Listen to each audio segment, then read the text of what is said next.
በጣም ከባድ ጥያቄ ብዬ የማስባቸው ነገሮች ከጥያቄዎች መካከል ስለ ራስ ነገር ነው የሚባል ጥያቄ ነው። ስለ ራሴ ምን የሚሉ ነገሮች ይመጣሉ። ኃይለማማ እንግዲህ ወጣት ነው።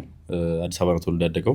በትምህርቱም ላይ ጎበዝ የነበረ ተማሪ ነበር። ያው ብራግ ለማድረግ ሳይሆን የምር ነው። ይሄ የምታውቁኝ ታውቁኛላችሁ፣ ችግር የለም። ጎበዝ ተማሪ ነበርኩ።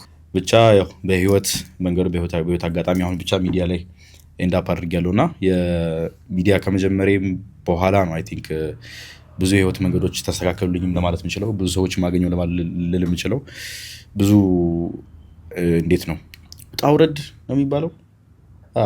ያን ያህል ውጣ ውረዶች እንደው ፈጣሪ ሲልኝ እንደው በደንብ ሚዲያው ኢትዮጵያ ውስጥ እየዘለቀ የመጣበት ሰዓት ላይ ነበር ሚዲያ የጀመርኩት። ሚዲያ መጀመሪያ የጀመሩ ሰዎች ያዩትን ስትራግሎች አይቻለሁ ብዬ አላስብም።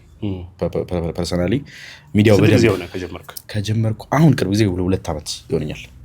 ስለዚህ በ2 ዓመት ውስጥ ነው እንግዲህ እንደዚህ እንትን